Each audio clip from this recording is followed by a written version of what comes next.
Hey, you guys, I'm back on mobile.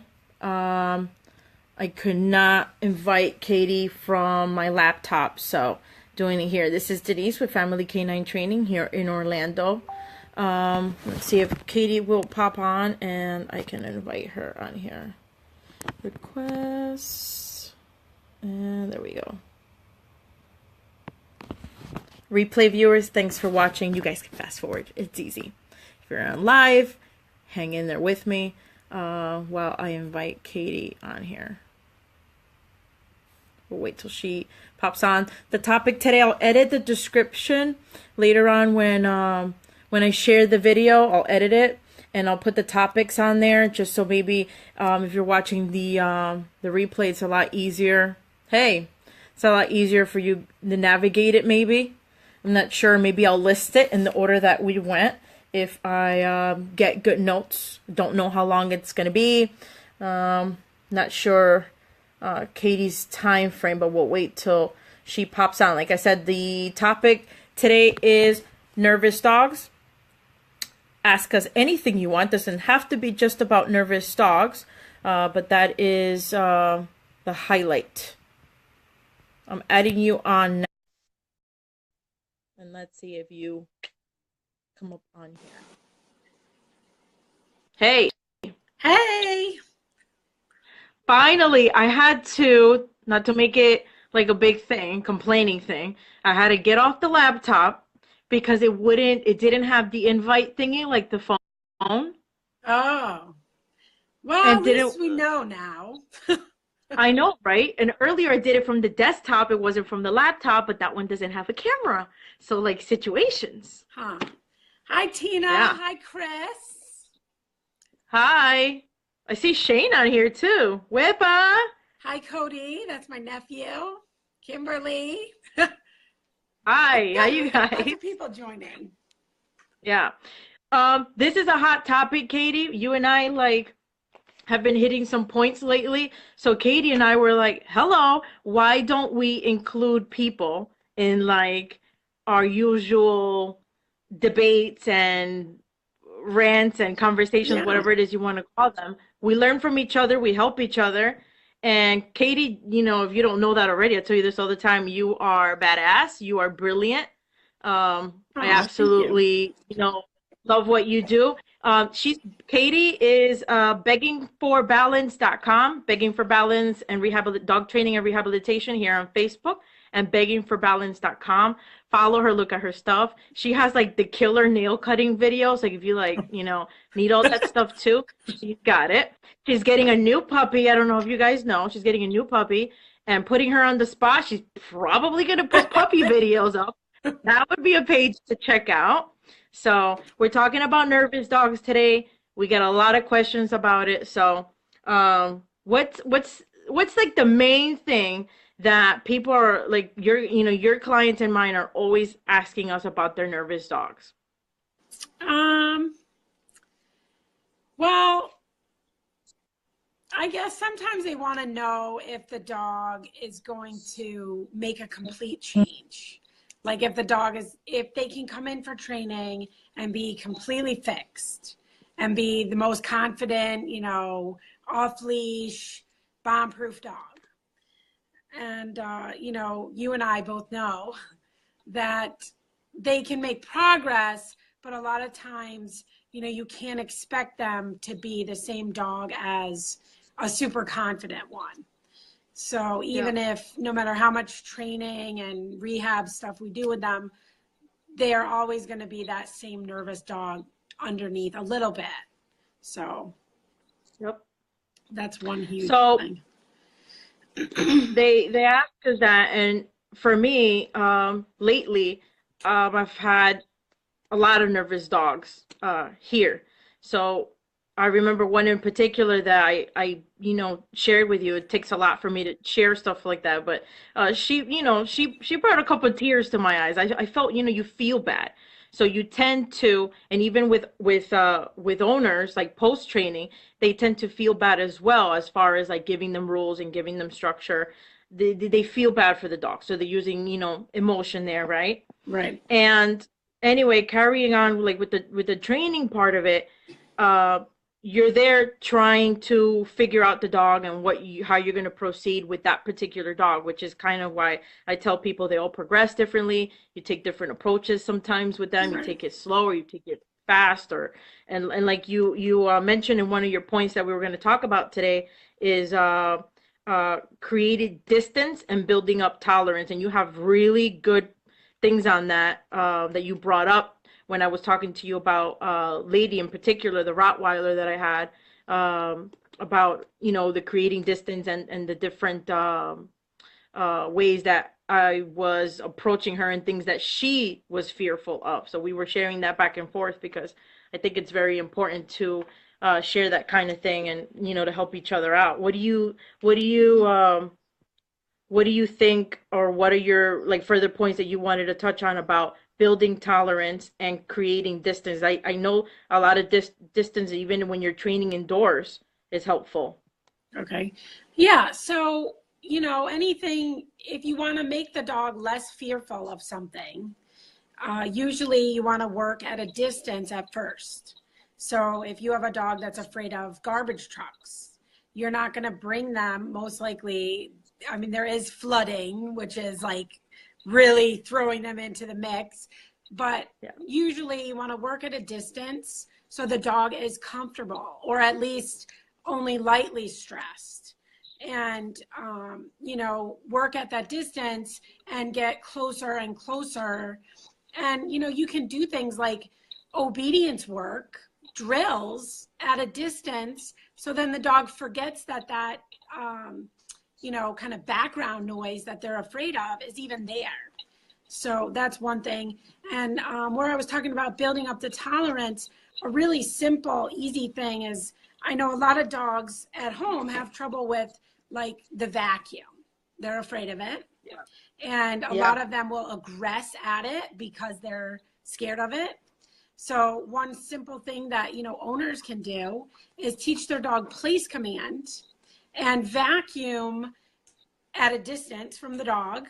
And what I always do is I actually face away from the dog as I'm vacuuming at first. So I'm not, heading at the dog like a weapon, vacuuming into them. Right. At first, I'm going, backing toward the dog that's on place, and I'm getting closer and closer over time. And the better your dog gets at place, the more they'll be able to hold place, and you can vacuum right around them. And, they're Right. not going to try to run away from it, and they're not going to be allowed to, aggress at it either. So that builds up a tolerance. And that also relates to other things too. It's not always just the vacuum. The dog can learn to default to the obedience command, the place command, or whatever other command you're giving them, if it's heel or Yep. whatever. And they will listen to the training over their fear.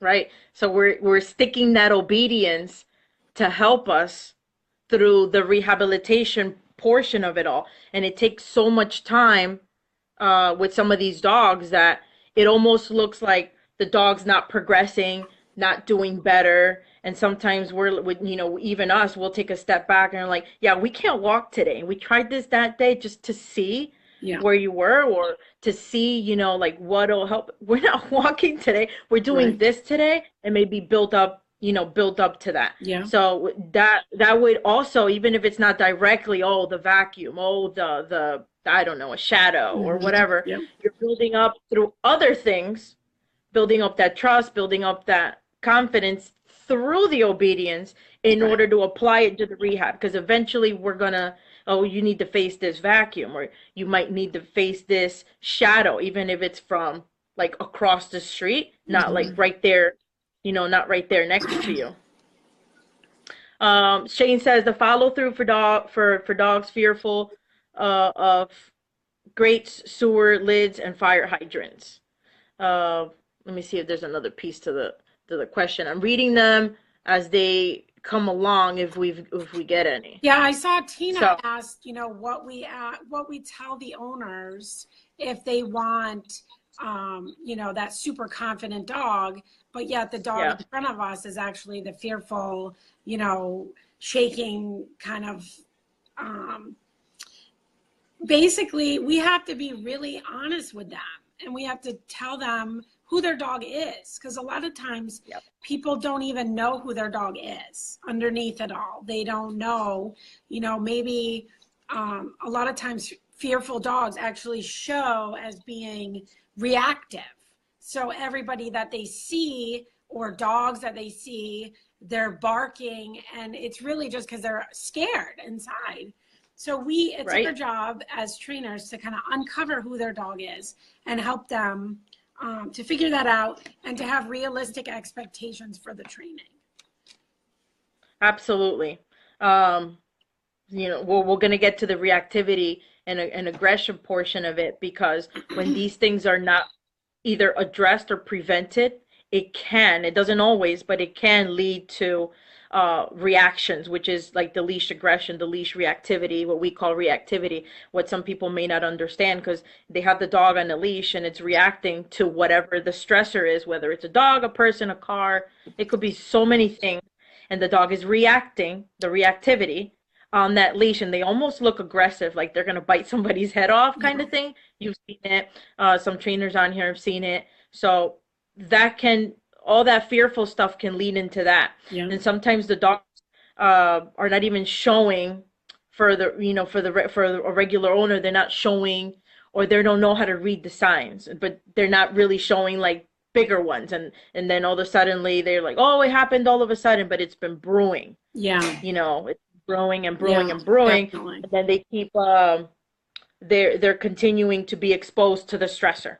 So Hmm. whether it's being pet, like, in any sort of way, or overhead, or just something Yeah. very abrupt, and the dog's like, ooh, and Yeah. then that something happens, whatever it is that happens, a Yeah. freak out, a nip, a growl, Yeah. which are, it could be a reaction, but also a warning, like, I don't like that. And the Yeah. next time it might be a teeth on, like, whatever. Yeah. Well, and I wanted to add to that, that it's really important to know that dogs, especially nervous dogs, that the stress is in layers. So if your dog is afraid of, cars and bikes and all those other things, you know, um, all that is building. So it's building from the minute they wake up, they're under a constant state of stress. And then that person, comes in and gives your dog a hug, and your dog could bite them. And it doesn't necessarily mean that your dog is aggressive and wants to, eat people, but every Right. dog has kind of a level of pressure that they can take. And at some Just like us. point, right, at some point, they're gonna, defend themselves. And it's the same with us. I mean, if you pushed me, I probably might not push you back. But if you Yeah. punched me in my face, I don't know that I wouldn't, you know, respond. So Yeah. it's important to remember that dogs have limits too, and not to, especially not to let children test those limits with the dog to see how far they can, how much pressure they can put on them, because it can be really, that stuff can be prevented. So Very much. Speaking also, like, there's so much in this topic. You bring up children real quick, and again, very common in the household. Um, Children, especially really, really young ages, that don't understand that boundary. They don't understand, or they haven't. They're not able to understand, even if they've been taught, whether they're disabled, mentally, physically, or whatever. They're just, young of age, right? mhm. um, a lot of those families tend to have nervous dogs as well. If there's no boundary and structure in those families, those kids have access to the dogs. So no boundary, no structure, most of the time means they're not in a kennel. The dog has nowhere to retreat to and even say, like, I want out of this. Sometimes they'll find a couch, you'll find them underneath a chair, you'll find them underneath a bed, and they're like, oh, this dog's antisocial, we don't know what's wrong with it. And it's just trying to get away from the world. So Mhm. when I see like anti-crate campaigns and stuff like that, that's really, that saddens me, because we both know that we want to try to prevent nervous dogs from early on.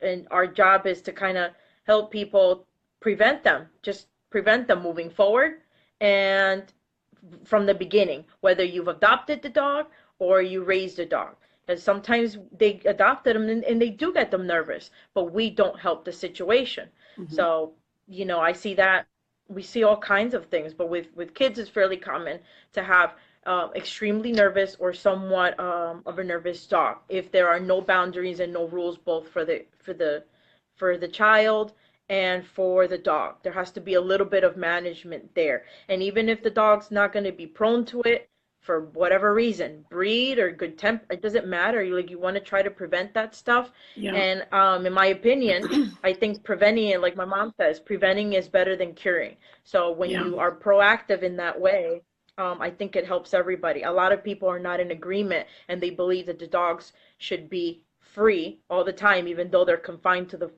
four walls of your home. That is a sort of confinement. A playpen is, confinement.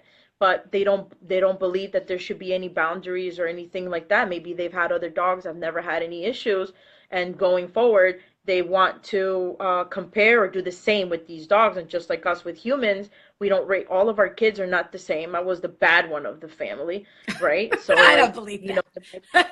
They might have taken me to court a couple times or whatnot, and that straightened me out. I grew up fine, and my sister didn't need it. She didn't need court. She didn't need I didn't need juvie or anything. I didn't, do it. I'm just saying it's different. So, like, it's different with the dogs too, and we want to trying to cover my pajamas so I don't come out. I'm halfway up. You know me. I'm like, Katie only agreed to this if I comb my hair, and I'm sorry.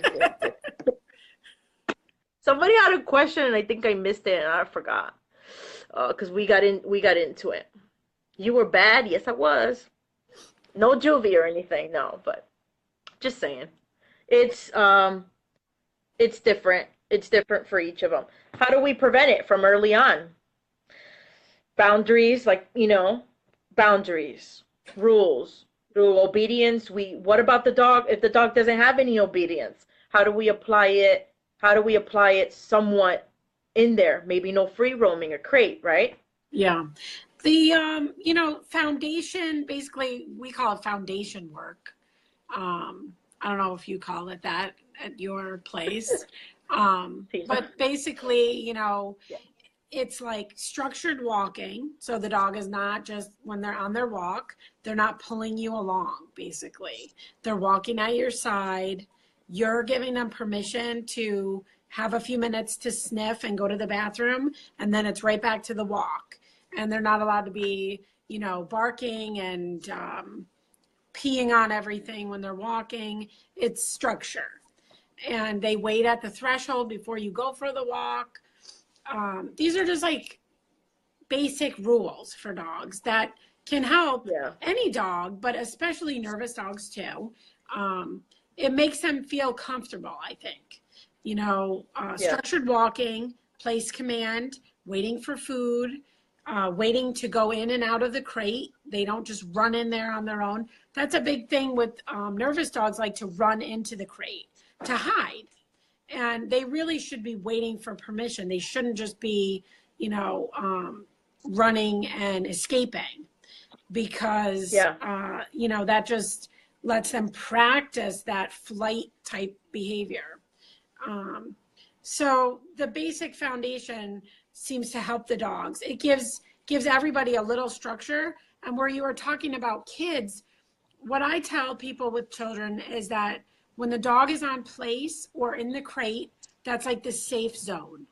So that's the dog's time to have time to themselves. If the kids want to pet the dog, I tell the owners, release the dog from place, let the kids pet the dog, and then put them back on place. Because it's better to have that than kids climbing all over, hugging, and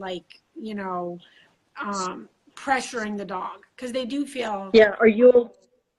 I think they do feel pressured if they're on place and kids are really hugging them and loving all over them. It's hard for dogs. Yeah. Are you okay with family members going in for a pet while they're on place, and just like know with strangers that maybe come in the house? But are you okay with family members petting them on place? You know, if they're adults, I really think that it's important that kids also have a little bit of rules. So to me, that's not that big of a thing to tell kids, don't pet the dog while it's on place, and don't Yeah. be messing with the dog while it's crated either. Because kids can tease a dog unknowingly, you know, like if the dog is crated and they go over and they're like, come on, play with me or whatever. I like to keep those as kind of safe zones for the dog. So, Yeah, even for both the kids and adults safe zone, right? well, you know, kids, when you have a family with kids, you have to remember kids listen more to Yeah. what they see than what you tell Right. them. So you're leading by Right. example. And it's the same with dogs. I believe that they do what they see happening. So as the Yep. parents, if you're going over and petting the dog, then why would the child think that it was any different for them? So if you want to make that Right. your rule in your house, then make it a rule and stick to it. So everybody follows the same rule. But, you know, if it's a house with just adults, then it could be, you know, you could be a little more lenient on that. But Yeah, and that's what we're trying to convey to the dog. When you're with me, nothing bad happens. And when we're talking about specifically nervous dogs, when any little stressor comes along, and they may have been fine with it like all month, all last like 5 months, and then all of a suddenly like I have an issue with that stressor. The broom. I don't know. Sometimes they random things are like, ooh, and they're like, okay, mhm. whatever it is. I forgot the point. What was it? I got I do this lost thing all too. the time. I just read I Shane's do this- comment. Shane, thank you for I watching. was doing, and then I'm like, oh. I'm glad you were on tonight. Um, what was the thing about the place? Oh, that's what we're trying to convey to dogs. Like when you're with me, nothing bad happens. So nobody pets you, nobody like whatever. And this question came up on the pack walk. It came up in another phone call. It comes up time and time and time again. And then when people have issues, I repeat the same thing over again, and I'm really uh pushy about it because I know like what can happen. So everybody's like, how do you do it? How do you stop people from petting my dog if this is what I'm supposed to do, and why? Like, why can't I let people pet my nervous dog? And I feel bad telling people no, and I'm like, talk to your dog. No petting people. Mm. It works. It works. I found a less intrusive way of doing it, because sometimes I like find myself saying it fast, and then like with my serious face, it comes off like I'm being mean or something, but I'm not. One, I want to protect my client dog. I'm protecting this nervous dog, because when it's with me, nothing bad happens. Yeah. And most of the time, they're nervous about getting pet, and most people go head forward. They don't know that actually introducing a hand to a dog, it's actually pretty rude. It's not only rude, but it is pressure as well. Yeah. So even though the puppies may be okay with it, this is pressure. And Mhm. they're like, you do that to my dog in public, who is not a nervous dog, she's gonna look at you, because that's what she was trained to do. I lost the dog because somebody, took her. The dog went with her. I don't want my dog to go with anybody. So I Mhm. want her to avoid people, right? Yeah. So how do you tell people no? That's one of the ways I do it. I talk to the dog and be like, no, Lucy, don't pet people. And I found Yeah. this less intrusive, and I don't make eye contact with the people, so I don't look like all mean. But sometimes you're caught in the last second, and you're like, don't pet my dog, and it's like, Yeah. I mean, See, a I vest don't have a sometimes doesn't problem work. being kind of I will be downright nasty if I have to. Not like nasty, but I'm Thank just going to you. say if they ask me to pet the dog, I say, no, we're training. Thank Or no, he's in training or she's in training. And, you know, sometimes they don't listen too. Like, No, they and don't. They don't care. so something interesting that I learned recently from another trainer's video that I watched was that Yeah. when you're advocating for a dog who's not comfortable with people, um, dogs read body language more than they listen to verbal cues. So you should actually use your body to stop the people. So if someone's coming up and they're like, oh, can I pet your dog? And they're moving in, step in front, Mm-hmm. use your hand and say, no, he's training, whatever. It doesn't have to be, you're not being like confrontational with the person, because you need to have a good energy too. You need to just say, Yeah. no, please don't pet her. She's very nervous. You don't even have to explain. It Sometimes happens so quick sometimes. the explaining gets, they'll ask a lot of questions and then try even harder to pet your dog. I know. It's also really common for people, I find clients, it's almost like it's our culture that everybody pets dogs all the time. And, people want their dog to be friendly with other humans and stuff. And I understand that. And for me, the way I look at it is like when a puppy is really small, I want lots of people to pet the puppy when it's really small, so that the dog makes an association with humans, that they're good, they're fun, there's nothing, there's nothing to be afraid of. But then, after that, I want to be able to take the dog out in public and the dog not to get all excited when it sees people, because that's what ends up happening. When you let everybody pet the dog, they end up just being so excited. If they're friendly dogs and they're comfortable with it, Yeah. they end up just being like, out of their tree. They break their commands, and then we have to correct them. They're not like, so I want them to be able to go out in public and have it kind of be a non-issue. And I don't have a problem with people petting dogs, but have your friends do it. Have people who you can instruct on how to pet the dog properly, that they're actually going to do it. Not just a stranger who you walk into who's not going to do, what you're asking. So even the nervous dogs, it's almost like you want a dog to be seeking affection, not just that the affection is just put on them. It's like, Yeah. when you meet a stranger, do you hug them right away?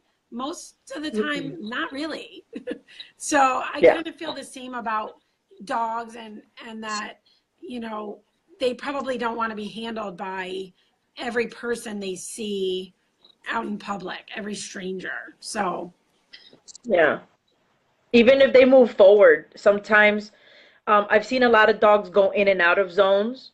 So if they move, let's say that particular person, they're like, oh yeah, okay, I'll take the pen. They're like, oh no, that person may or most likely, and like 99% of the time, they don't know that that dog is all of a sudden changed his mind and then starting to retreat, and they still go in. yeah, So yeah. it's If they really can't win important. dogs, Yeah. yes, yeah, Oh man. So bites start to happen, reactivity starts to happen. So the meeting on leash is kind of the same thing as that, except without the human, with the dog. There's tension there, and even if you do it on a loose leash, like some blogs advise, or whatever, you see it on there. Oh, do it on a loose leash and it'll be fine. What if they start playing to get tangled and all of a sudden there's tension? Boom. right, yeah, So there's it's too much yeah, tension.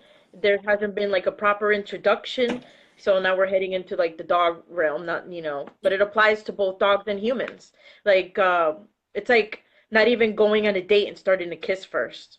So like how do they go on a date? You take them for a walk together, possibly, and that, yeah, but it's still, right, that's not where the focus should be first. It takes a long time to earn trust, especially when you've had a previous relationship. Hence, the owners, when they've had a previous relationship, that dog's like, you got to prove it to me. mm-hmm. And some of them I see people get confident after like a board and train, for example, or they're doing their own training at home. Things are going well, and they start doing risky things. This takes time, and there's no like set amount of time, in my opinion. The answer may be never. Well, when can my dog do this, or get pet, or like go to it, I mean, like that's those are hot waters. Those are hot waters. It takes time, especially when you've had a previous relationship.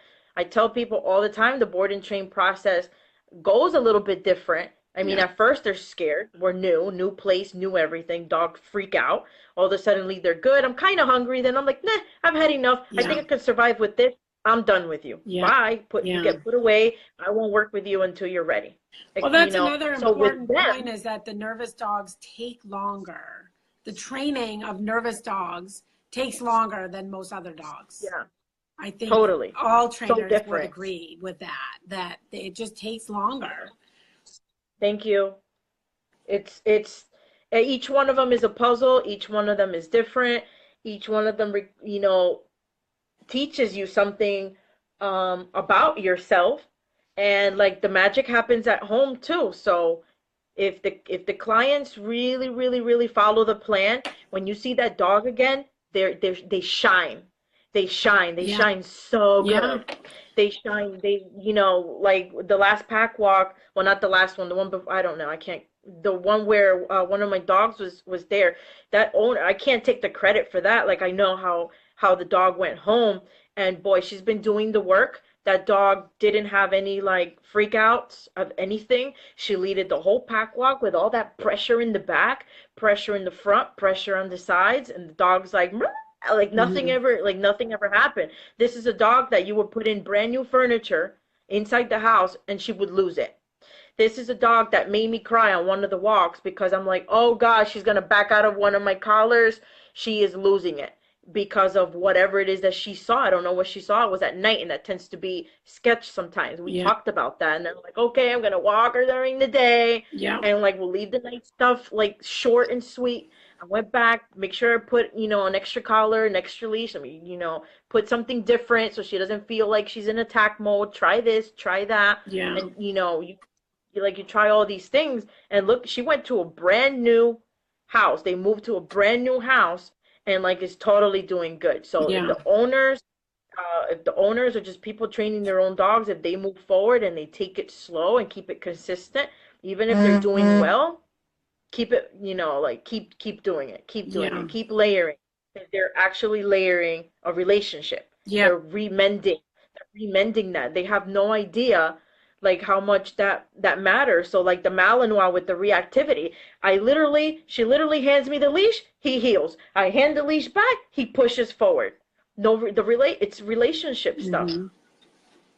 So um we hit bite prevention a lot, like with kids, right? Because mainly when you're preventing this stuff and like you're dealing with that end of it, it leads to you preventing a bite, you preventing a dog, from being like aggressive, or like this level of Yeah. aggressive if things get out of hand. Yeah. Well, and How do you feel it's about also like, important, huh? for people to learn to read dogs and signs that they're not comfortable. So that's maybe you could talk about that, like some signs that the dog is highly uncomfortable. That maybe Eyes like owners, this, yeah, any type of like body like language like this. I know I look freaky doing it, but that's exactly what I do for my clients. Like hunching over, even happy go lucky ones all the time. They're like somebody's petting them and they're like yeah, they're not necessarily they're not necessarily sketch. I use the word sketch. They're not necessarily sketch about it, but they're like, what's going on? Like mine, she'll probably like put her head like this and kind of like, I don't get pet in public. yeah, Or hunching, I see a lot. Like I said, the eyes, what else? They'll move away, they'll hide, yeah. hide Turn behind their something, head away, retreat. like they'll turn their head, like A trying to lot of lip avoid it. licking. They close their mouth, they lip lick, and they're like, Yeah, and then they start stress panting, and then they yeah, lip lick again, yeah. and you're like, holy crap, that's Freezing, so, like when the dog is kind of moving, and then all of a sudden yeah, they are very stiff, just things like that. It's important for owners to know that, because when you go to pet a dog, some of it, it makes us feel comfortable when we pet dogs. It's nice for us, but I think yeah, most owners want their dog to enjoy it too. They don't want it to be yeah, like a one-sided thing that it's for their benefit. They want the dog to enjoy it. So look for those signs. And if you see your dog, maybe they don't like to be patted on the top of their head. Most dogs do not. Watch your dog and see. You might find that the way that you pet a dog, you know, in certain places they like it, and in certain other places they don't.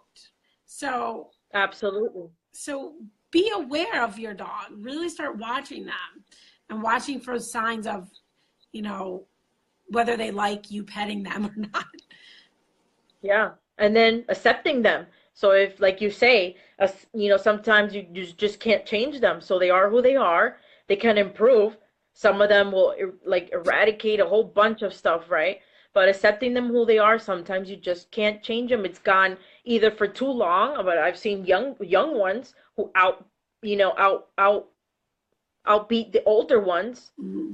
easy, and then vice versa.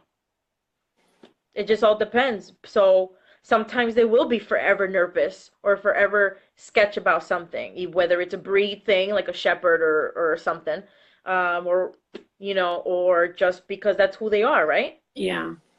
I tell people sometimes it's like people, you know, like some kids are shy and you Yeah, can teach them to be more outgoing, but they're not going to overall, they're not going to be the same kid as like, you know, somebody who's going to go on a big TV show for, you know, most outgoing performer, you know, like it's just right. like accept that there are different personalities within dogs, and you know what you have and accept them, but help them to achieve the best that they can for their own, you know, kind of personality or dogality or whatever you want to call it. Yeah. um, It takes it's work, and sometimes it's harder for that owner because they're very emotionally vested.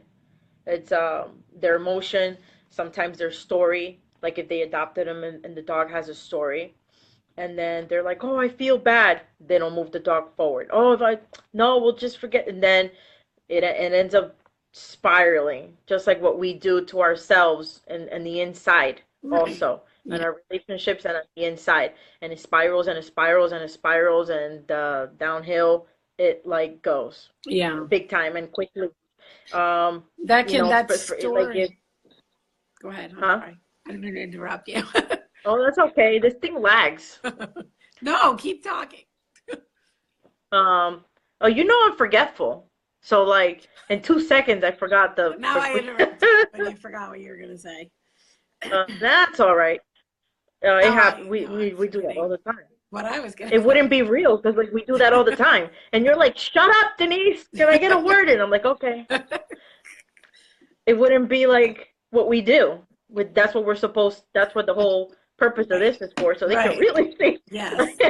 And Real sometimes it's world me like, conversation. Yeah. yeah, oh Um, yeah, what you said about the story, a lot of times people think that if they get a rescue dog, that the dog has been abused because it's yeah, afraid of people or dogs or situations. You know, it's afraid of. I have a rescue dog.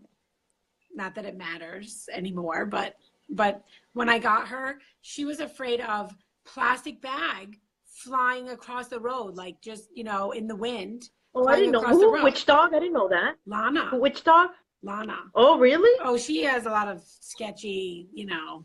She was afraid of But I like, didn't know the plastic bag one. you know, when people put their Christmas trees out by the trash, she was afraid of Yeah. those. And she was Oh, afraid of wow. the trash cans. But, you know, that just, Oh, that shows where a story can sometimes go wrong. So I could make up a story that she was suffocated with a plastic bag, beaten with trash cans, and somebody threw her outside on Christmas. And that's why she doesn't like the Christmas trees. But the yeah. reality is usually that the dog is just under socialized. Like they weren't exposed to those things. They lived in some kind of environment where they didn't see those things as young Yeah. puppies. And so it's just, you know, and on top of that, she has a nervous type of personality. Like she's the more fearful dog. So it's just who she is. Yeah. She's not afraid of those things now because we work through that. And she has, structured heel. So, but it's just something to keep in mind with the stories. A lot of times people think their dog has been, in dog fighting, but that's not necessarily true either. It's a lot of times that they just haven't had the socialization. So. Yeah. Or the item, I find too, the item or the trigger, whatever. They say, oh, they have a trigger because this happened. And then all of a sudden, that dog goes around that trigger and nothing happens. Right. So it could be a whole bunch of things like, the change of person, the change of environment. It could be like anything, but the trigger that was supposed to trigger never happened.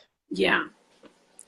That, that too. And you said something about exposure, exposing dogs early on. And I had a conversation with one of my clients today or the other day, one of the for the summer dogs. No, I don't know who it is. Anyway, she said, oh, my not to take the dog places. I was told not to take the dog places because they don't have their vaccines and stuff yet. And I gave her suggestions on what she can do. And I think it's one of in my other nervous lives or puppy videos, I don't know, because there's so much information that later on after this we'll be like, oh, we're gonna talk about that, because there's so much to this pizza pie right here. Yeah. And so exposure, you can do plenty of exposure without the dog needing vaccines if you're going the preventative way from raising and stuff. You can play videos, you can actually take the dog with you, socialize it with a vaccinated, very well behaved dog, a very controlled environment where they're not eating poop out of the grass or whatever. Carry the puppy, if you have a young puppy, carry them. Yeah. And take them in the car, play the sound. Yeah. Oh, you can do a whole bunch of stuff. I take the puppies, maybe you don't, but I take the puppies to the store and I'll carry them in a basket, or I won't necessarily let those people touch them unless I know them or they've got some degree of vaccines in them or whatnot. Yeah. But there's so many things that you can do with that, because they're already the prime moment. If that breeder didn't do anything, it's already gone, and you know that because you've been studying that to get your puppy this week, and you're gonna be putting up some juicy videos for us to look at. But if they miss the moment and then you get the dog at 8 weeks, 7 weeks, or whatever it is that you got the dog in, and you miss the moment, there starts the foundation already cracked. Right. The foundation that we're talking about, not just the obedience foundation. We're talking about the whole foundation, the emotional foundation, the the exposure, all that is part of that foundation and upbringing them, don't you think? Right.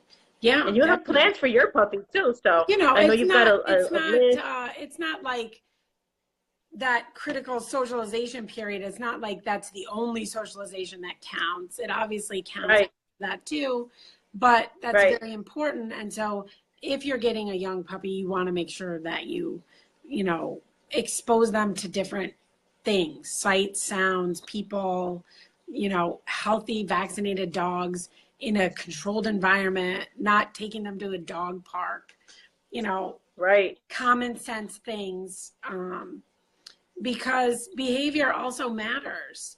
Yes, we want to be very careful not to get any illnesses, but the behavior matters for the rest of the dog's life. So it's that's a whole nother topic. But absolutely. And I tell everybody, short and sweet. I've got one of those live videos that happened some time ago. Short and sweet. They overdo it and it's overkill. They need a rest from it. So short and sweet. Everything you do, if you're not sure, even just do it short and sweet. A trip to the store, 5-10 minutes. A trip in the car, around the block, expose them to the radio, expose them to that wind coming in through the window.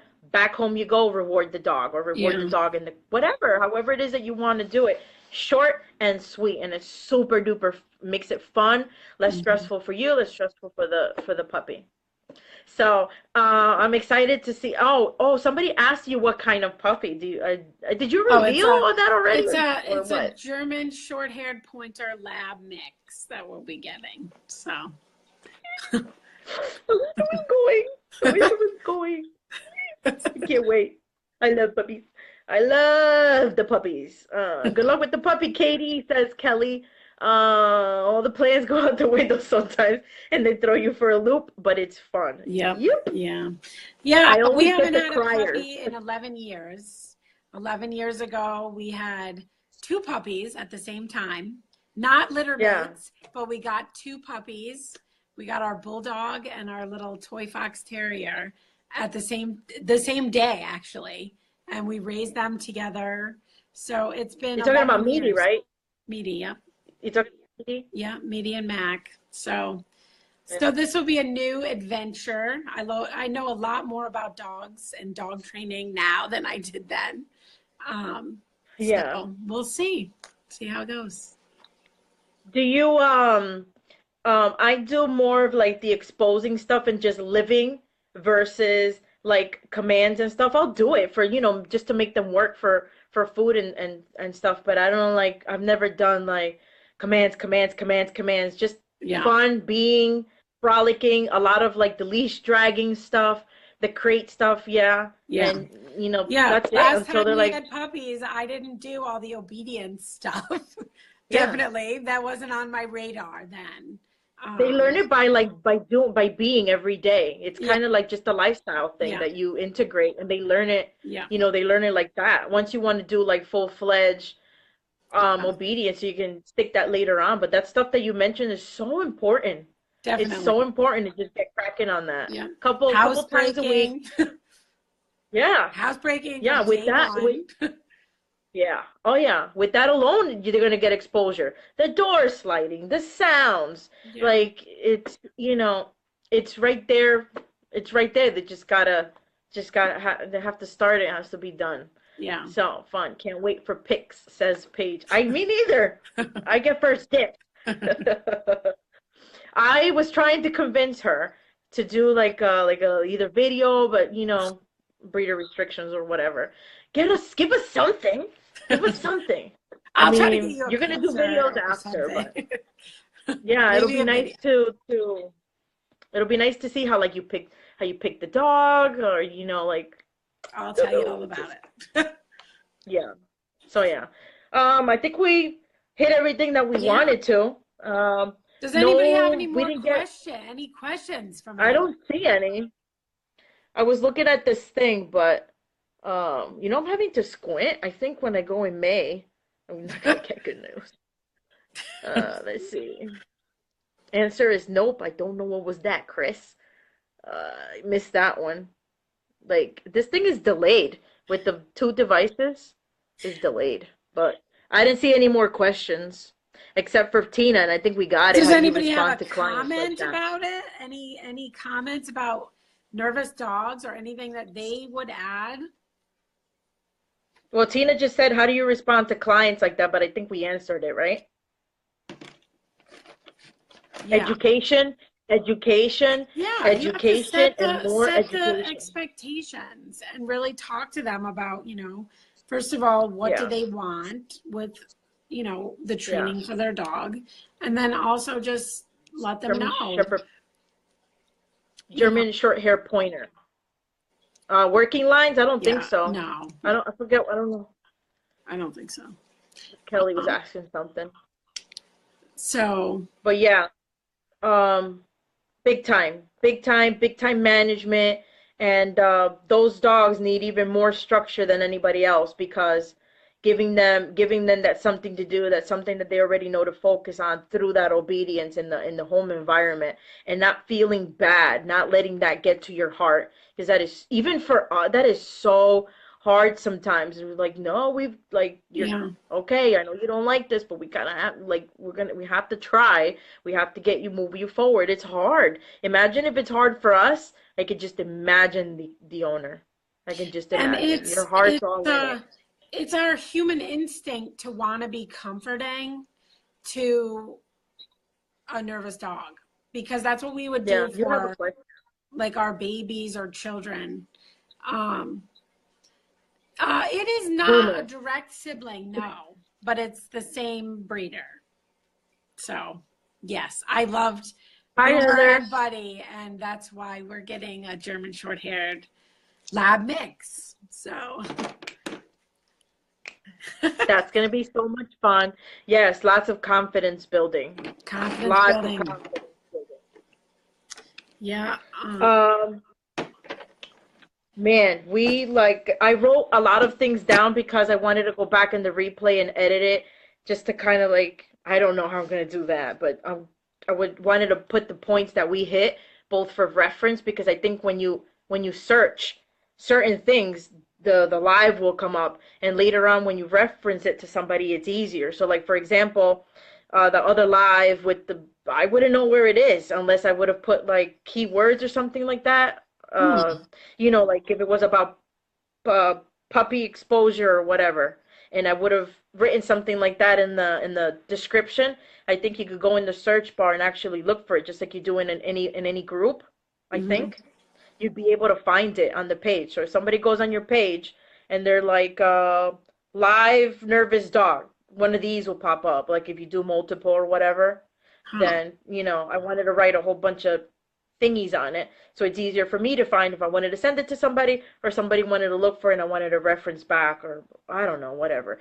I wish that could do like time slots. So like uh, from from 0 to whatever. We talked about this from like, but it went, it goes all over the place because that's what we're talking about. Dogs that are all over the place. So this thing is like information after like information Lots after of notes information. after. Yeah, but this is very complex. But the most important thing, like getting people to understand and to like really really embrace the fact that it's not military, it's not being mean, it's you're actually helping that dog. Like how terrible is that you can't even like go for coffee. Your dog knows obedience, but you can't even go for coffee or take your dog someplace because they're freaking out over somebody that wears a red hat, or somebody that or you can't go places with them, or Yeah. things that you want to do. Not everybody has those goals, obviously. They don't care. But it's sad if you get a dog, whether adopted or whatnot, you can't do the stuff that you want to do. Everybody has different goals. Yeah. So we hit those, but main thing is prevention, because nobody wants to see that. Nobody wants to have a dog or a child like that, for Yeah. that matter. We just, we want the best that we want the best for our families, and that includes our pets. Our pets are our family. So And sometimes, this was very helpful. sometimes the structure, like just doing the foundation, can make such a difference for the dog. I trained a dog last year. Totally. It was a rescue dog that came into their home. Their home had absolutely no structure. The dog was struggling hardcore, fearful, hiding under the bed, refusing to walk in the middle of the walks, just really in panic mode, basically. And just teaching him the foundation stuff and sending him home, they said it's like a complete turnaround, like a completely different dog. So That makes me so you happy. can make a lot of difference with just a little bit. Yeah. Like it doesn't have to be, a crazy amount of stuff for these dogs. Sometimes just that leadership on the owner's part and less babying and comforting, because that's what we instinctively want to do for these dogs. But what they actually Yeah. need is the direction of what they should do. And, Yeah. I call it like organization for dogs. The foundation work is That's like cool. organize the dogs, organize their life. You do this, this, and this. That's what dogs, they thrive in that.